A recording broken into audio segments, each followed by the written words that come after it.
وانتبهي معي أيتها الأخت الكريمة، السلفية أيها الأفاضل ليست حزبا وليست جماعة وليست عصبية، إنما السلفية منهج قرآني ونبوي بفهم الصحابة، على رأسه رسول الله القائل لفاطمة وهو على فراش الموت: فأنا لك خير سلف، فسيد السلف وخير السلف هو رسول الله.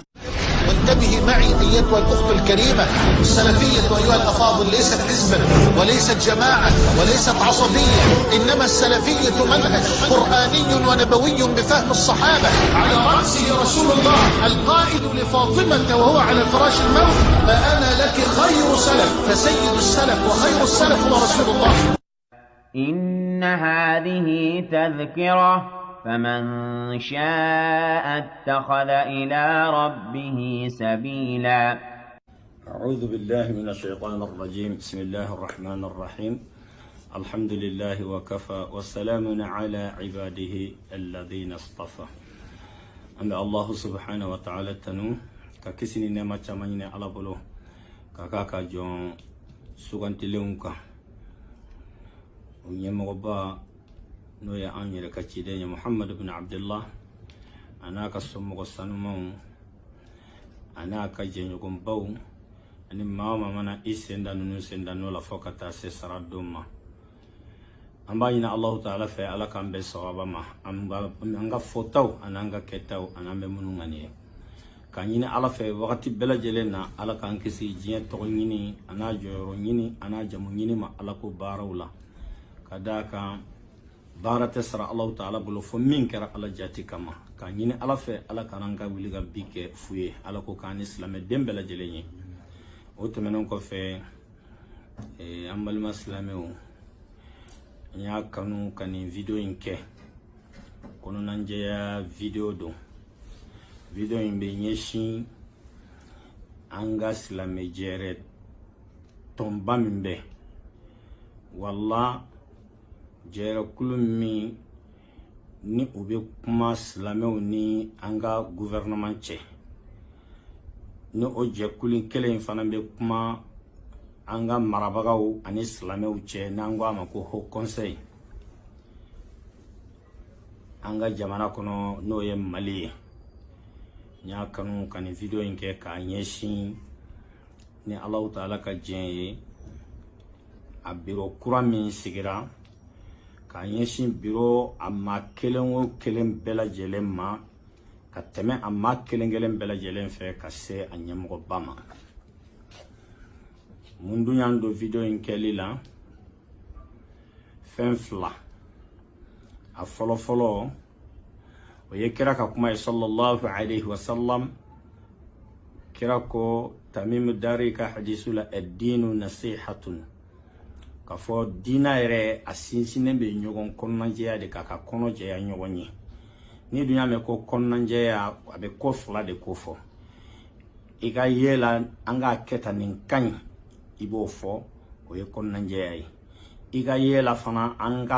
ka nin to yen nin man ɲi an ma o ye kɔnɔnajɛya ye. o la kira ye nin kuma in fɔ sahabaw cɛ la ka fɔ diina a sinsinnen bɛ kɔnɔnajɛya de ka bal kira b'a fɔ ko diina yɛrɛ ye kɔnɔnajɛya de ye. diinu nasihatun bi ma'ana mubtada'un wa khabarun ka fɔ n'i y'a mɛn diina de kɔnɔnajɛya de don. sahabaw ye kira ɲininka ko kɔnɔnajɛya in bɛ kɛ jɔnni ye. kira ko lillahi wa li rasulihi wa li a'immatil muslimina wa 'ammatihim. a ko diina ye kɔnɔnajɛya ye ka tara Allahu Ta'ala ma walanda to ka o ye ala kelebantiya n'a kunkan fɛ. kɔnɔnajɛya do ka tara kira Muhammad sallallahu alaihi wasallam o ye kira ka sunna tɔpɔtɔli a n'a kunkan fɛ. a ko kɔnɔnajɛya do ka tara silamɛ ɲɛmɔgɔ bɛɛ ma maa kelen o kelen bɛ jɔyɔrɔ la. o kuma o ye adamadenya jɔyɔrɔ ye. i mana ye ɲɛmɔgɔ nin de ka ɲi an ma i k'o jira a la k'a dɛmɛ o kan. n'i y'a ye hɛrɛ sira kan i k'a dɛmɛ o kan ka encourager o kan. n'i y'a ye fɛn fana sira kan i ka ye la min ni ayiwa sababa tɛ kelen ye i k'o jira a la fana aw ka jɛ ka ɲɔgɔn segin ka sababa sira ɲini. o kuma na diinɛ ɲɛmɔgɔw ka kɔnɔnajɛya bɛ kɛ o cogo la ka fara silamɛ kelen kelen bɛɛ lajɛlen kan. o la o ye sababu fɔlɔfɔlɔ ye min b'an don video in kɛli la. a sababu filanan o y'an yɛrɛ ka ɲɛmɔgɔ ye n'o ye ayiwa silamɛw ka micro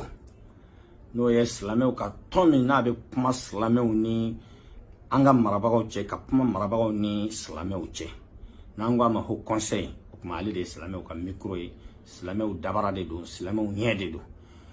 o la a biro kura min sigira waati tɛmɛna an delila k'an ka hakilina fɔ a kan a ɲɛmɔgɔ kura min sigira an delila k'an ka hakili fɔ a kan o kuma halisa o ɲɛmɔgɔ kura in a n'a ka yani dɛmɛɲɔgɔnw u yɛrɛ ye déclaration min kɛ k'a fɔ olu n'i y'a mɛn haut conseil silamɛ bɛɛ de jɛ don wala silamɛw yɛrɛ de haut conseil ye olu y'a baarakɛ minɛn dama de ye o la n'an y'a ye fɛn dɔ kɛra u fɛ u ni min man kan an k'a f'u ye o kuma nin ye sababu filanan ye min bɛ an don video nin kɛli la bi ka d'a kan ko tɛ kɛ bɛɛ sago ye an y'o fɔ an bɛ segin a kan ɲɛmɔgɔ min bɛ ayiwa haut conseil ɲɛfɛ bi n'o ye silamɛw ka micro n'o ye silamɛw tɛmɛsira ka tara gouvernement ma ɲɛmɔgɔ min b'a ɲɛfɛ bi anw b'a ka ɲɛmɔgɔya sɔrɔ an balima wɛrɛw de nɔfɛ o fana ye wajibi de ye silamɛya kɔnɔ dɔ bɛ jɔ dɔ kɔfɛ n'o tɛ n'a kɛra anw yɛrɛ kelen ye a tɛ kɛ anw ka ɲɛmɔgɔ ye an t'a yɛrɛ ko ni an ka ɲɛmɔgɔ ye fana nka diinɛ tɛ o ye dɔ bɛ to dɔ kɔfɛ o de la an y'a delila k'a fɔ an ka video tɛmɛnenw la tɛmɛna min na ni maa dɔw y'a ɲininka n'a y'a sɔrɔ maa minnu farala k'an b'u jalaki an k'an t'u jalaki nka an bɛ min ɲini u fɛ o ye u k'u ɲɛ yɛlɛ u k'u hakili dayɛlɛ ka sababu kɛ an bɛ min dɔn ɲɛmɔgɔ ka ko la an ka faamu tagara fan min fɛ halisa o video an bɛna o tɔ o de continuer mun na ka bɛn ɲɛmɔgɔ kura a ka discours fɔlɔ an ka dɔn na a ye min kɛ officiellement ka ɲɛsin silamɛw ma o discours min ni silamɛ hakilima bɛɛ kun sigilen bɛ ka discours in makɔnɔ k'a fɔ a ka ca la ala fɛ nin bɛna kɛ discours ye a tɛna kɛ laada a ka laadala discours ye nin bɛna kɛ discours ye min bɛ kɛ sababu ye a bɛna silamɛw fara ɲɔgɔn kan kuma de fɔ a bɛna bɔ ni solution dɔw de ye minnu bɛ se ka kɛ sababu ye ka silamɛw fara ɲɔgɔn kan an bɛɛ kun sigilen bɛ k'o de makɔnɔ nka an nana ye discours a nana kɛ o contraire ye o kumana a ye kuma min kɛ ka ɲɛsin silamɛw ma o jɛrɛ in na an kun sigilen bɛ ka min kɔnɔ bɛɛ bɛ kuma i ka faamuya de la dɛ ala k'an kisi munafiya kan min bɛ an kɔnɔ an b'o de fɔ ayiwa ne Idris Amara kɔni kun sigilen bɛ ka min kɔnɔ a bolo ne y'a ye discours ma kɛ o ye a ma kɛ o ye fiyewu o kɔnɔna na n kun sigilen bɛ ka jate a kɔnɔ yɛrɛ n ko peut-être mɔgɔ bɛna sɔrɔ a yɛrɛ ka entourage la yɔrɔ in bɛɛ lajɛlen na ka erreur dɔw bɛ yen nɔ erreur flagrant dɔw bɛ discours in kɔnɔ olu jirala o yɔrɔ la o ka dilan o yɔrɔ la malheureusement o fɛnɛ ma kɛ o la n y'a kanu komi Allahu subhanahu wa ta'ala a ye nin latigɛ in kɛ bi an bɛ don min na komi bi maaw ka kumakanw u bɛ se ɲɔgɔn ma ni ala sɔnna i n'a fɔ ayiwa ala barika la o dalilu jɛlenw b'an bolo cogoya min na maaw ka kumaw bɛ se ɲɔgɔn ma bi tuma dɔ la ka sɔrɔ i ma avion ta tuguni i ma terrain ta i ma mobile ta i ma baton ta o kumana n bɛ nin video in kɛ kɔnɔnajɛya video don ka ɲɛsin an ka jɛrɛ tɔnba minnu bɛ an ni faamaw cɛ n'olu de y'anw ɲɛ ye n'olu de y'anw tulo ye n'olu de y'anw da ye an ni faamaw cɛ ni olu de bɛ anw kɔnɔna fara k'a ɲɛ a jira faamaw la ka faamaw kɔnɔna fara k'a jira an na n'o ye haut conseil ye kuma video in n'a sera mɔgɔ mɔgɔ ma i k'i jija a ka se ayiwa o haut conseil nin n'o ye an ka yani jɛrɛ tɔnba min bɛ kuma an ni faamaw cɛ a ka se a mɔgɔ kelen kelen bɛɛ lajɛlen ma fɔ ka taa se ayiwa a ɲɛmɔgɔ ma n'o ye Sharif Usman Madani Haidara ye tuma dɔ kuma nin bɛ bala mɔgɔw la a kana bala mɔgɔw la nin ye ayiwa nin dabɔra nin kama de foyi tɛ a kɔfɛ fo min bɛ n kɔnɔ k'o de fɔ a ka ca la a man ca ka ayiwa mɔgɔ tɔgɔ fɔ an ka video la nka ni mɔgɔ sɔnna ka bila jama ɲɛfɛ ka ba ko dɔ la o kuma na i bɔra i yɛrɛ ta la i kɛra jama mɔgɔ ye i kɛra jama ta ye o kuma jama ko o bɛ taa jama ko taga cogo de la jama ko tɛ se ka taa i kelen na ko taga cogo la o la an baden silamɛw n ko i ma an kun sigilen bɛ ka min makɔnɔ ɲɛmɔgɔ ka ayiwa bilasiraliw la an kun sigilen bɛ ka min makɔnɔ ka fɔ ɲɛmɔgɔ bɛna bɔ ni kumaw de ye a bɛna bɔ ni siratigɛw de ye a bɛna proposition dɔw de kɛ ka fɔ n'an y'a kɛ tan k'a kɛ tan a dɔ b'a la dɔ bɛ bɔ an ka tɔɔrɔ la ou bien an bɛ degun min kɔnɔ an bɛ bɔ a kɔnɔ an kun sigilen bɛ k'o de makɔnɔ nka malheureusement a ma kɛ o ye o la an ye discours in an y'a lamɛn ka bɔ a daminɛ ma fɔ ka taa se a laban ma an y'a bɛɛ lajɛlen lamɛn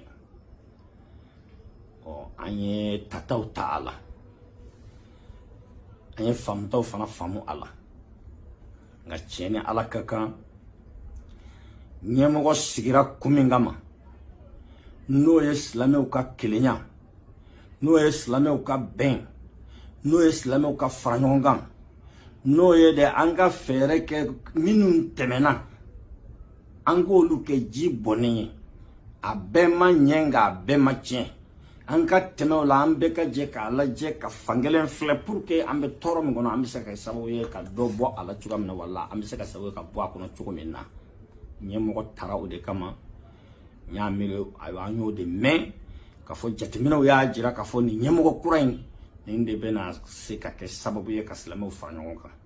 o kumana an kun sigilen bɛ ka o fara ɲɔgɔn kan discours de lamɛn an kun sigilen bɛ k'o de makɔnɔ an kun sigilen bɛ ka o dusu salo discours de makɔnɔ an kun sigilen bɛ ka discours de makɔnɔ discours min peut-être a bɛna kɛ sababu ye n'an bɛna tɛmɛnen bɛɛ lajɛlen to yen k'an sen da o kan k'o kɛ ji bɔnnen n'an bɛ filɛli kɛ ka taa ɲɛfɛ nka tiɲɛ na anw ka faamu la discours ma kɛ o ye bali laada kɔrɔ min bɛ an ka ɲɛmɔgɔ kura in bolo n'a bɛ a yɛrɛ kelen ka jamana fana cɛ ma dɛ a bɛ bɔ ni laada kɔrɔ minnu ye a kɛra o ye a kɛra i n'a fɔ k'a fɔ silamɛw jɛrɛ tɔn o ko tɛ nin ye a kɛra i n'a fɔ dunduguma ko de o la an tɛ se ka sigi k'o lajɛ foyi tɛ ciden ka fɔ ka cikan lase an b'a bɔ k'an ka kɔnɔnajɛya ayiwa jira an b'a dɔn fana kuma ninnu tɛna kɛ bɛɛ sago ye a yɛrɛ dabɔlen tɛ ka bɛɛ sago fɔ kama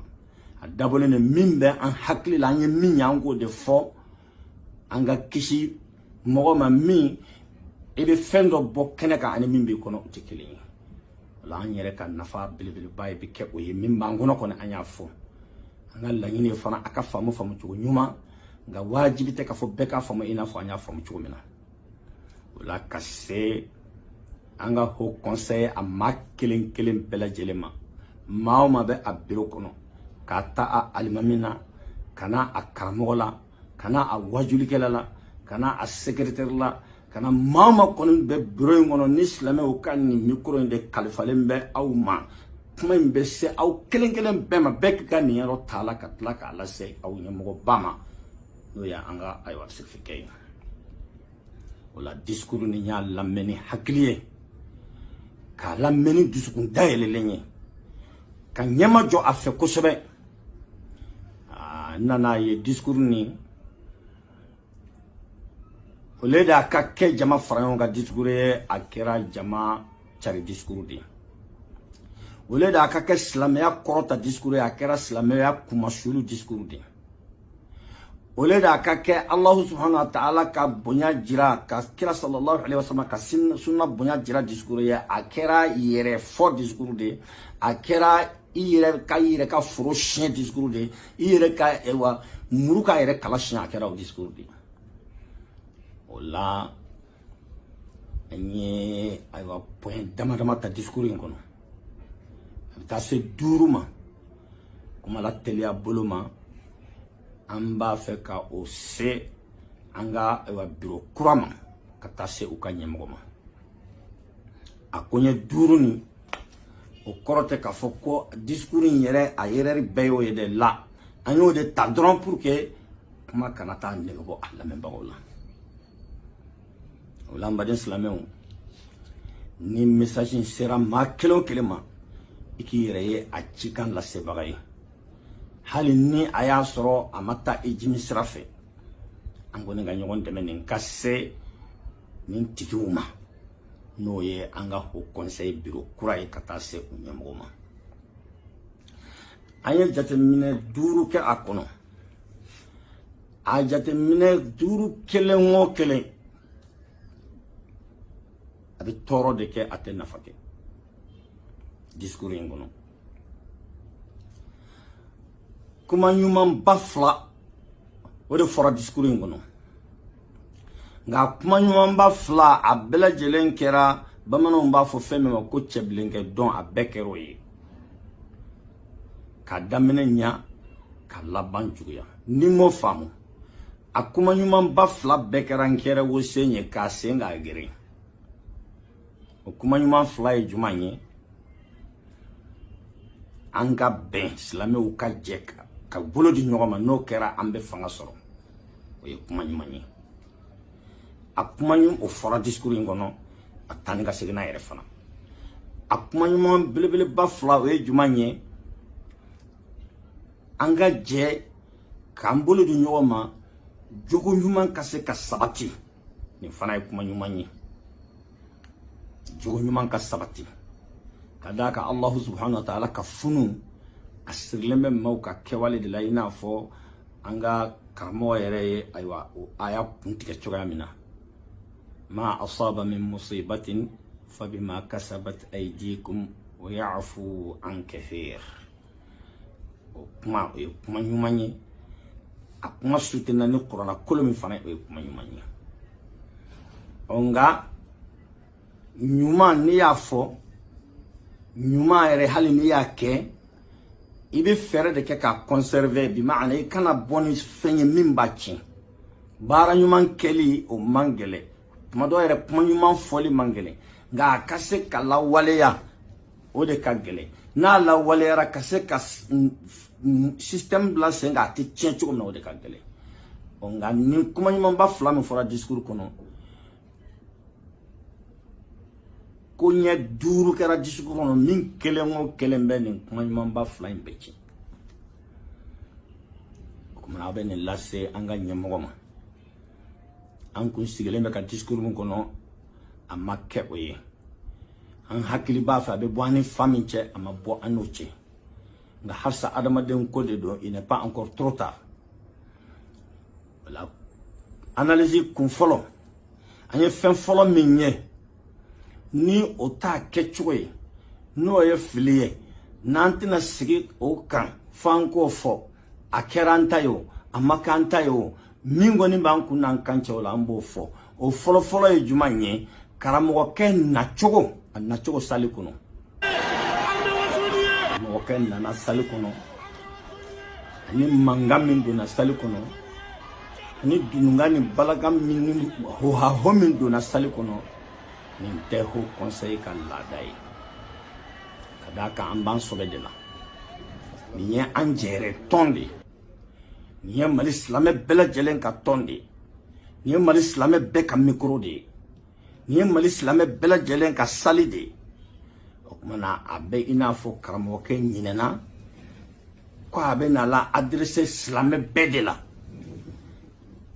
a bɛ i n'a fɔ a kɛra karamɔgɔkɛ kɔnɔ ko a bɛ na jɔ ka kuma a ka jamakulunin de fɛ ko o dama dɔrɔn de don o kumana a nana sali kɔnɔ cogoya min na ni mankan min ye anw fɛ nin ye bataraya de ye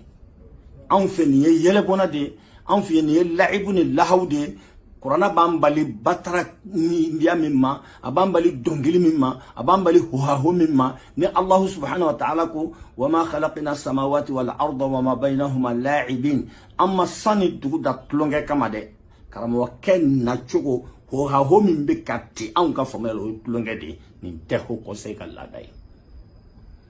o kumana nin ka jɛya karamɔgɔkɛ ye ani a jɛɲɔgɔn aw b'a se aw ka ɲɛmɔgɔ ma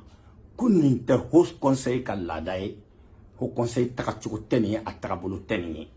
ni y'a ka tonga lada de o kuma na n'a b'a ka tongo no a bɛ minnu kɛ a ka tongo no a kana o kɛ an jɛrɛ fɛn na ni y'an bɛ jɛ de nin tɛ a kelen ta ye nin t'a ka duluguma ye o kuma na bataraya tɛ anw ka diina kɔnɔ dɔn t'anw ka diina kɔnɔ dɔnkili t'an ka diina kɔnɔ hohaho t'an ka diina kɔnɔ sakinatu de ɲininen bɛ anw fɛ mafantiya de ɲininen b'anw fɛ o de la kira sallallahu alaihi wasallam a kun b'o de fɔ sahabaw ye ko alaykum bisakina alaykum bisakina n bɛ aw ma ni mafantiya ye n bɛ aw ma ni basigi ye n bɛ aw ma ni ɲɛmajɔ ye o la silamɛw muminu u ka tagamasiyɛn tɛ hohaho ye u ka tagamasiyɛn tɛ mankanti ye u ka tagamasiyɛn tɛ tɛgɛrɛfɔ ye u ka tagamasiyɛn tɛ tabaligosi ye muminu ka tagamasiyɛn ye mafantiya de ye o kuma na o sakinatu ni o quiétude ni o mafantiya min n'an bɛ haut conseil dɔnni o ye a karamɔgɔkɛ y'o brisé o kuma na a bɛ ɲini a jɛɲɔgɔnw fɛ u ka hakili jigin ko nin ye haut conseil de ye nin ye Mali silamɛ bɛɛ lajɛlen ka micro de ye nin tɛ ale ka tɔnkuluni a n'a ka jɛ tɔnboloni nin tɛ olu ka dundugumaga ye o kuma na n'a nana yen nɔ a ka kan a ka an bonya ko kɔnɔ a ka kan a ka a majigin k'a bɛn silamɛya ka norme ma ko kɔnɔ a ka kan Allah subhanahu wa ta'ala bɛ fɛn min ɲini an fɛ sɔbɛ kɛyɔrɔ la sɔbɛ baara ka kɛ sɔbɛ kɛyɔrɔ la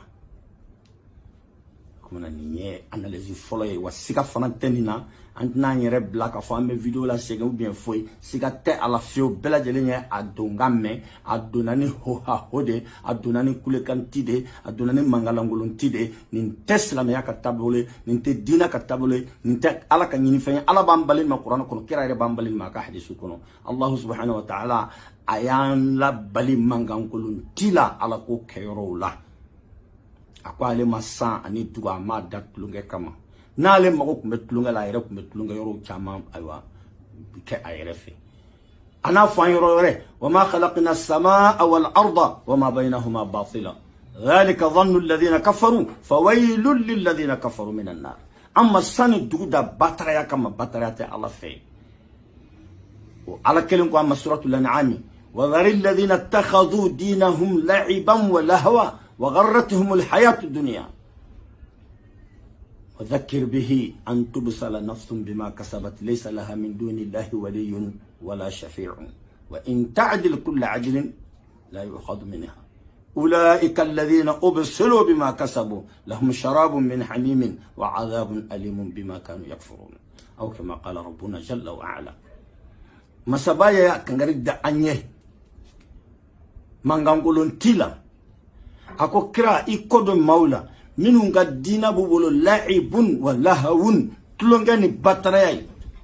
wa dhakir bihi ika mawajunu qur'ana sobe nyema sani ni kata halaki ka churun agere ka kelen sababu yalla wala kuma sunya kama bataraya ote anga ho conseil takabulu yi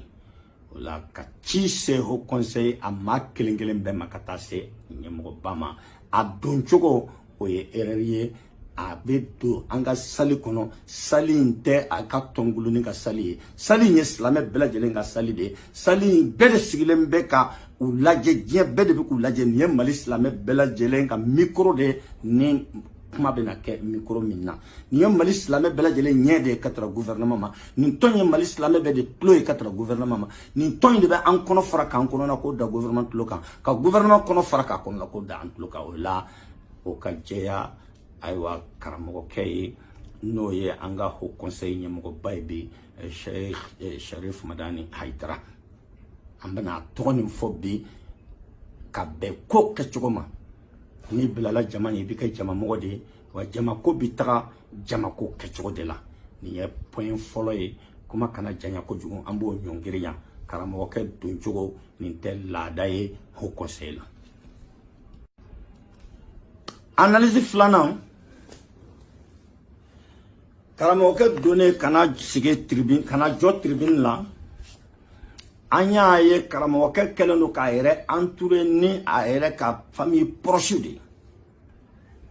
tuma dɔ a bɛ se ka kɛ a denw ye ni ala sɔnna o kumana ninnu y'a proche de ye nu ya donde nu ya sinima de nu ya balma de alhamdulillah rabbil alamin mo ko ambe ka jelen ga here kile ala kan kisi toroma nga akajeya anga president ye no ye ho conseil president kurai ka fo alete ton president foloy la laysa bid'an min ar-ri'asa aleta president foloy amadamne alela mo de ya kon wa mamunu fana ya ko borogaw tede mamunu ya ko jonsunaw te u kele fana te u be famille de kono proche de bula jenyogo ni fengo de bula ola akala nyuman ku yeminye an yaqtadiya bisabiqihi akwanga la degelike ni nyimo nyumamunu ye akon kadaka jamako bita jamako choya de la kumena o min floye o manganga ke ladai o manganga ke ladai kadaka avec comme karamo ke nyinena de ka fo tribune min fle a jole me mimbar min ka adon mimbar inte ale ka tonka mimbari pour que akana ka fa bina ire entourner adon na fenga we la minu nya ko deun bu fe balma bu fe sinjima bu fe nga ni islame bede jere tribune ni be ka mimbari de kuma na ibina joy no ina fo aywa matobe joy no chogamina pour que ko kana sora wereta akana chugaya wereta akana fasadi wereta mana ka ho conseil ka tribune ko ke panneau publicitaire o ye filier o ka fo aywa ho conseil atonde unye o ka fo bureau kura tonde unye ka se président ma ka fo anka tribune o kana ko ka panneau publicitaire o kana ko panneau publicitaire ni islame bede ka tribune o kuma na ni ubina ola o kanki haklitu o yorola ko donye jumaye ni maujera e fana bi haklitu mola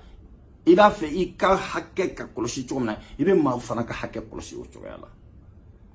kuma ko don te dron ebe jama nyefe mi mana bayma dro bo de ke jama nyefe o te ko donye kuma ko donye de mammi sana ka aji avec ko laje ayere la katla ka malaje mawere la avec ko laje ayere ka hakela katla ka laje mawere ka hakela avec ko laje ale dingo katla ka mawere dingo laje akono surtout famille jama je fenyi wala wati be amba nyini biro kurain fe uka nyemo kurain uka hakili la jigi ka fo na binna ajab anga tribune ga ni mali islame be de ka tribune nta ale ka tongulu ni ka tribune na bina ire entouré aywa ayre kele akam mo la jedro mo mi akon ate ma foloye mi to nyemo yata na fatte ala jorote ala abina ina fo ma to bina chuamina oye analyse a flanay antena kuma janya okan analyse sabana anye jatemine sabana minke discours ngono na kunga kan tiere la akunga kan wili kanake ka boy fefe fo ka jaya anye o analyse sabana jumanye karamo ke bi deli ka kuma min fo ayere kelena abi deli ka kuma min fo aka salon koro abi deli ka kuma min ke ka journaliste fenge abi deli ka kuma min ke ka aka jama ko jama la motiver ka jama la mouvante ka jama exciter slame tondo wala slame jekulu do contrôle karamo ke nana o kuma kelen de fo aywa mali slame bela jelen ka micro la mali slame be ka tribune ka manambe teme bureau mo fe au ka do ka fo kumana karamo ke au ke shirai an kumbe ka au ka reaction de makon amba don fana asebe ala itumado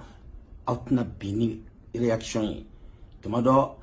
au ka nga minga awoke e kuma jumanyi karamo ke na fo ambe jelenga micro la ambe sigile nyana ambela jele nya busole nyana betlo genenya ka fo tiɲɛlikɛla minnu bɛ jamana cɛmancɛ la wala minnu bɛ jamana kɔrɔn fɛ n'u bɛ ka tiɲɛli kɛ ni da bɛɛ maliyɛn bɛɛ lajɛlen ye bi sunɔgɔ tɛ a ye da bɛɛ maliyɛn bɛɛ lajɛlen ye bi sunɔgɔ tɛ a ye min bɛ jamana kɔnɔ i bɛ hami n'a ye min bɛ jamana kɔ kan i bɛ hami n'a ye ka sababu kɛ mɔgɔ bɔra ayiwa mɔgɔ kelen saya la a bɔra fila saya la a bɔra 10 na ka na kɛ maa bi kana se 100 jatew de ma o de bɛ faga ayiwa wagati bɛɛ ɲɔgɔn fɛ o kumana ko o tiɲɛlikɛla ninnu ko olu tɛ problème ye mais u ni maa minnu bolo bɛ ɲɔgɔn bolo Bamakɔ k'o de problème ye o kumana nin ye kuma kɔnɔma ye ni a y'a fɔ yɔrɔ min na dɔrɔn an hakili kɔni ye min ye o ye a bɛ deli ka min fɔ a yɛrɛ ka salon kɔrɔ ni a b'a fɔ k'a jɛya o kɔnɔ k'a fɔ ko u ni wahabiyaw de bɛ ɲɔgɔn fɛ o kumana an baden silamɛw an ka kɛ hɔrɔn ye an yɛrɛ y'a jira k'a fɔ an bɛ jogo de kɔlɔsi la an bɛ hɔrɔnya de kɔlɔsi la an bɛ danbe de kɔlɔsi la o kumana cogo di ni ne kuma fɔra an hakili bɛ jumɛn ta an hakili kɔni ye min ta o kumana a ye karamɔgɔ tɔw de sigi a ye tɔndɔ tɔw de sigi sisan ka o kɛ seera ye k'a yira k'a fɔ minnu bɛ kɔrɔn fɛ o kumana siga t'a la u ni wahabiyaw de bolo bɛ ɲɔgɔn bolo dugu kɔnɔ parce que o de fɔra ka mɔgɔ fagala ninnu ni kɔrɔ wɛrɛ kɔni yera nin kuma in na an tɛ se ko faamu cogo si mun na ka sababu kɛ ayiwa a yɛrɛ dabarajɛ ye kuma min fɔ ni journaliste y'a ɲininka n'a y'a jɛya a ko kɔrɔnfɛ tiɲɛnikɛla ninnu u ni wahabiyaw de bolo bɛ ɲɔgɔn bolo Bamakɔ o kumana karamɔgɔkɛ ka tila ka taa jɔ silamɛ bɛɛ ka micro la wahabiyaw bɛ yen wahantanw bɛ yen tɔngɔbulaw bɛ yen tɔgɔ wɛrɛ mɔgɔw bɛ yen nɔ ale de fana ye a bɛɛ ɲɛmɔgɔ ye bi ale de micro in de ale de sago bɛ micro in na bi a bɛɛ tɔgɔ la a bɛɛ fana sɔnna ka fara a kan bi ka tila ka taa olu sigi k'u yɛrɛ kɛ seera ye vraiment an y'o ye o jɛngɛra kosɛbɛ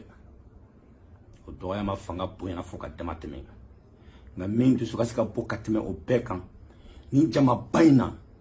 ni cɛ caman in la mɔgɔ si ma sɔrɔ o yɔrɔ kelen bɛɛ lajɛlen na k'a ɲini karamɔgɔkɛ fɛ automatiquement o kuma na an ka bɔ ayiwa dogodogonin dogo la u ni minnu bolo bɛ ɲɔgɔn bolo siɲɛ kelen u tɔgɔ fɔ siɲɛ kelen ka d'a kan olu de y'an bɛɛ jugu ye olu de bɛ ka ɲini olu de bɛ ka ɲini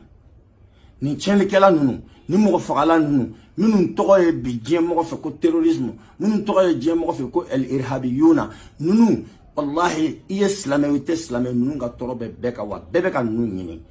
o la ni an ka président n'o ye haut conseil président ye n'ale ko k'a b'u yɔrɔ dɔn n'ale ko ale b'a dɔn u ni maa minnu bolo bɛ ɲɔgɔn bolo o kumana o yɔrɔ bɛɛ lajɛlen na an layita an kun a kun ka d'an ye o yɔrɔ bɛɛ o ko kuma an ka kɛ bila tasuma kɛ o kumana nin ye n ka analyse sabanan ye nin point nin an bɛna jɔ ni ka dɔɔni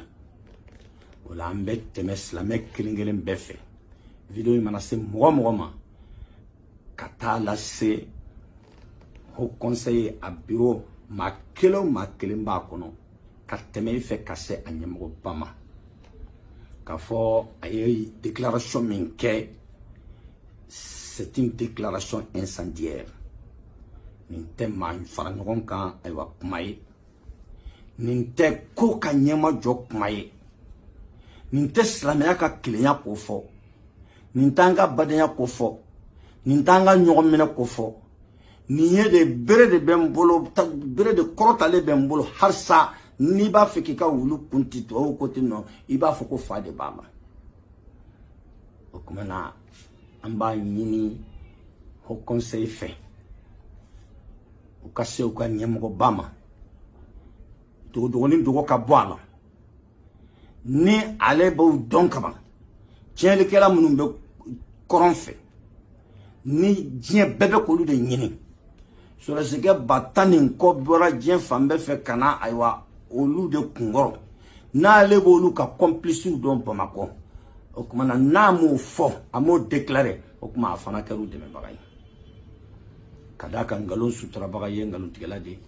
janfa suturabaga ye janfanti de nanbara suturabaga ye nanbaratɔ de zon suturabaga ye zon de bref Allah subhanahu wa ta'ala ko wa ta'awanu 'ala al-birri wat-taqwa wa la ta'awanu 'ala al-ithmi wal-'udwan. Kanga nyogon deme ala yesranye barawla anga nyogon deme nyumanya barawla ganga na nyogon deme ala suso be fanfen kono yada be fanfen kono chene be fanfen kono ka deme kana soma la ni anga president na be ay wa chene kala nunu je nyogon don chene kala nunu munu bolo be nyogon bolo na le kono bu don na mu fo o kuma na afana u deme bagay o kuma na ambe seranga makroma kuma min na nya fo o tekro ngo na elemana o yanga suwe ambo de nyine alafe nga kafo ko ay ko krolen ken ni mo bi bolo ke min na ko bi ke sababu ye kafo ko abise ka salama faran ka la o kuma ko mbolen flede wala ne kuma inte salama faran ka mai kuma inte salama ya ka kelenya ko fo nimbe an nogode kan sika nyogon la kan ko kan ge nyogon gono kan fujunu nyogon gono do balma be ka sa koronfe do korobe sa koronfe do fa be sa do muso be ka toala do ka dugu tira do ka nafolo tiena ni e mo mi na fo ola ka fo olu bo barin ke ba olu ni minu bolo be nyogon bolo e bo lu don o kuma na sika te ala o tesla me o ka kelenya ko fo Islamé au code ku kanyon gono wala ambe ni messaging ni chika ambe ni kono frère ka se jamana yere ka gouvernement ma dien bebe ka mo mu nyini ni mo sorola ka fa ale bu ka complice u don ale bu barake yon don o kuma na gouvernement be mu makono be mu ne makono ni ale te olu fo na yu fo automatiquement na seksa na sabatira o kuma na obeke straye nous donna kama u dombala de kagale nous donna akacha lo be maîtriser la ne kuma ni kera kuma chejuguye ni kuma ni kera jigitiga kuma yi nga kuma ni foko folo teniye anga president bi an ba ka president ya soro anye mo de nofe kadaka doba ka nisogoya de faradoka niso diaka jebe bite ante ba oma munna kadaka mamunun farlakan an karamogo do anga mo boyalew do anga danaya bukan olu be komina an fana be wala o kuma na anga president kan pmani ni taka pma ni pmani foko folo ya bulu ayeni foka koro aya fo kala jeya ka fo chele kala nu ni wahabe o de bulu be nyogon bulu Bamako kadaka u kala hini keleni u ka keta keleni comme na kunka kansa aka avancer ka explication di ka bo wahabiya wala ka ke karsaye ka ke karsanunye ka ke ni ronunye wala be parano ya gouvernement bulu wala mbade islamo ni yanka analyser flana isabananye karamo ka discours kan a chini bonyana kateme anyali kan a chigitige bonyana nga anjige Allah subhanahu wa ta'ala yi ambulo kono bele o binna an kun sigilen be ka discours makono ninte o kuma na kateme biro ma kelengelen be fe ka se karamo kema ambe sabade nyina fenina a folo abe mogo munun don ka fu ni chelikela o bolo be nyogon bolo aku déclarer a flana a yere be se ka demenke chuko na ku bela jeya aka jeya siga kana to fansife karsa de ya ke o ka fo o kuma na o karsa ka pusu asabana na laban na kuma de do na ya fote o kuma na ka do ka fo e kuma jugu bela jele nyuma kuma jugu bela jele kuma bela jele jugu man fo o kuma na o la nyuma te do wore tukuni min kanyo la sa o ye kaseri iko nasira koke kuma ngoni mbene ko sabanyine afi abe mun don akufo de abiseka deme minke ni akobejo ako deme proposer 3 ni sitene no mane pmade do na ya fota kuma ka jeya no techina wa ankono made do kadaka kuma tara bom mominda we islam ko micro de kuma nani mana min fo bambanya ko la adum bagala jeya fo o kuma gouvernement fana dahele nu fana ye déjà ibi ka fɛn min ɲini ni mɔgɔ ko k'a b'a yɔrɔ dɔn o la ni e bɛ k'a ɲini sɔbɛ yɛrɛ la o kuma alhamdulillah min b'a yɔrɔ dɔn dɔrɔn u ka sira surunya u ka se ho conseil ɲɛmɔgɔ ma ayiwa tiɲɛnikɛla ninnu ni minnu bolo bɛ ɲɔgɔn bolo u k'u f'u ye pour que an bɛɛ lajɛlen ka tɔɔrɔ ka dan sira la an bɛ ala deli ala k'o faamuya cogo ɲuman di an ma o kuma nin ye karamɔgɔkɛ ka analyse min ni y'a kɛ a ka discours kan a sabanan de filɛ nin ye o la an baden silamɛw an bɛ nin video in tantan nɔ fɔlɔ pour que kuma kana nege bɔ mɔgɔw la nka ni ala sɔnna ma a tɔ fila bɛ kɔfɛ ni ala taala ye nɔgɔya kɛ an ye o bɛna kɛ wagati wɛrɛ k'o ye ka sɔrɔ k'o bila pour que toujours ayiwa an bɛɛ bi jɛlen bɛ nafa min nɔfɛ an ka o nafa sɔrɔ an kana sigi ka ɲɔgɔn lajɛ ten ka taga an ka diinɛ tagabolo tɛ o ye kira sallallahu alaihi wasallam a ye kɔnɔnajɛya ɲini an fɛ ka tila k'a ɲini an fɛ n'i ye mɔgɔ ye ko yɛrɛ la min ni a man kan i k'a yɛlɛma o la kɔnɔnajɛya yɛrɛ kɔfɛ a bɛ wajibi an kan an ka dénonciation kɛ i mana fɛn ye min man kan o fɔli o y'i ka wajibi de ye a ka minɛ ka baara kɛ n'a ye o ye warijaga ye a minɛbaliya o tɛ a bali k'a fɔ ka d'a kan ma ala rasuli illa albalag o tumana an bɛ ala deli ala k'an bɛ sawaba ma nin ye ne ka faamuya ye n m'a fɔ bɛɛ k'a faamu tan nɔ nka ne y'a faamu tan n t'a to n kɔnɔ fana n b'a fɔ de ka d'a kan nifaku tɛ dɔwɛrɛ ye i kɔnɔna ni kɔkanna tɛ kelen ye k'o la o de ye munafiya ala k'an kisi munafiya ma an bɛ ala deli ala ka nin faamuya cogo ɲuman di an bɛɛ lajɛlen ma kuma ka bɔ ne yɔrɔ ka se a seyɔrɔ la n b'o ɲini silamɛ kelen kelen bɛɛ lajɛlen fɛ ni ala y'a se maa o maa ma i k'a latɛmɛ fo ka taa se an ka bureau ma ka tɛmɛ bureau fɛ ka se an ka ɲɛmɔgɔ ma jazakumullahu khairan wassalamu alaikum warahmatullah mɔgɔ fagala ninnu minnu bɛ kungo kɔnɔ olu ka ca ni manjugu mais u tɛgɛ bɛ minnu bolo dugu kɔnɔ u dɔnnen don